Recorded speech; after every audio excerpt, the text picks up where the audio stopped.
한국의 효율성은 언제나 깊은 인상을 준다. 라파랭 전 프랑스 총리가 5일 국내 언론과의 인터뷰에서 한 말입니다. 프랑스는 현재 C19 사태를 두고 한국을 위기관리 대응의 롤모델로 삼고 있습니다. 라파랭 전 총리를 비롯한 프랑스인들은 프랑스 혁명과 비슷한 역사를 겪은 한국이 프랑스와는 다르게 자유와 안전관리 두 가지 문제를 깔끔하게 묶는 데 성공했다는 점에 주목하고 있는 것입니다. 지난 4일 대한민국 대통령은 리우 버라드커 아일랜드 총리와 통화하며 31번째 C19 협력 통화 기록을 세웠습니다. 위기관리 문제로 한국 정상이 5개월 동안 31번이나 먼저 연락을 받은 것은 한국 역사상 최초이며, 이는 현재 한국은 그 어느 때보다 세계 정상들의 주목을 받고 있다는 방증이 되기도 합니다. 하지만 이런 한국과 국제적 분위기에도 연일 찬물을 끼얹는 상황이 동쪽 배양국에서 매일같이 발생하고 있는데요. 7일 아사히 신문 마카노 요시히로 편집위원은 인도적 분야를 침범하는 한일의 감정 제목의 기사에서 양국은 공식적으로는 부인하고 있지만 한국은 일본의 마스크 지원을 검토할 수 있고 일본은 한국과 협력하겠다는 정상의 목소리가 최근 나왔다며, 그렇다면 한국이 익명으로 일본에 마스크를 지원하고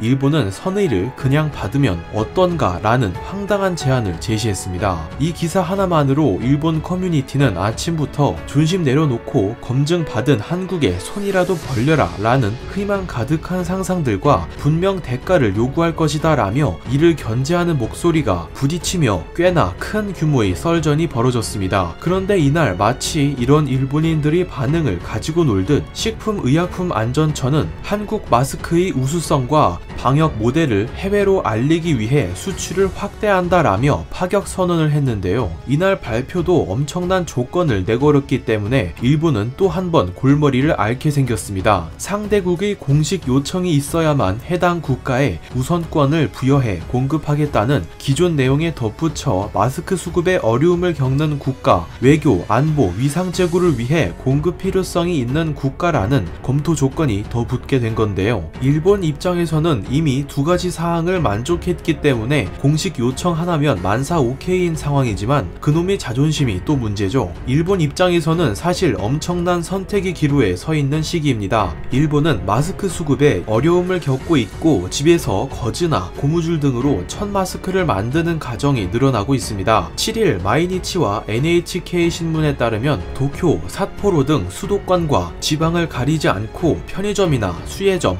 아기용품점, 타올 판매점 등에서 거즈와 고무줄, 천 등이 입고되는 즉시 동이 난다고 합니다. 이제는 아예 수제 마스크를 판매하는 노점상까지 등장했다고 하네요. 일본 매체들은 아베노 마스크는 완벽한 혈세 낭비라는 평론도 서슴지 않았습니다. 한국산 마스크를 수입하기 위해 공식 지원 요청을 보내온 국가들은 벌써 70여국에 달하는 상황입니다. 아베는 이 상황에서도 머리를 굴리고 있는데요. 체면 깔고 지원 요청하고 맨 뒷줄에 서더라도 그에 대한 효과가 자신의 임기 내에 나타날지가 의문이기 때문이죠. 그렇다고 무작정 손 놓아버리기에는 오사카, 도쿄 도지사 등의 지방 정부들이 아베를 등지고 독자 노선의 길을 선언했습니다. 한국 정부의 주장은 한결같습니다. 지원 물자를 받으려면 머리 숙이고 공식 요청을 해라. 그러나 엘리트 집안에서 살아온 아베가 배고픔을 알까요? 6일에는 급기야 노벨 생리의학상을 수상한 야마나카 시냐 교토대학 교수는 동영상 서비스 매체를 통한 아베와의 1대1 대화 설전에서 올림픽 연기로 과학자들은 큰 숙제를 받았고 1년 안에 해결책 마련은 불가능, 한국처럼 일일 테스트 수를 지금의 10배, 100배로 끌어올려 선제적 대응을 해야 경제활동 재개가 가능하다고 아베의 결정들을 지적했습니다. 마지막으로 그는 아베를 향해 당신 덕에 곤경에 처해 있는 대학원생들이 존재도 꼭 머릿속에 넣어달라라고 일침을 날렸는데요. 전문가들도 대놓고 비판할 정도로 일본인들은 이제 아베를 믿지 않는다는 증거가 속속 드러나고 있습니다. 지난 7일 마이니치 신문의 전국 평가 조사에 따르면 일본의 대응 체제에 불만을 느끼는 평가는 약 70%에 달했고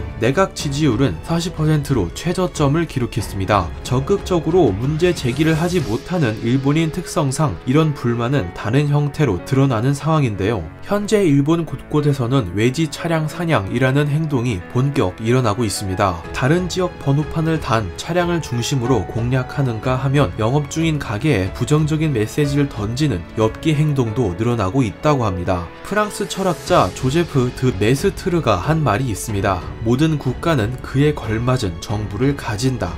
이상 꾀시였습니다.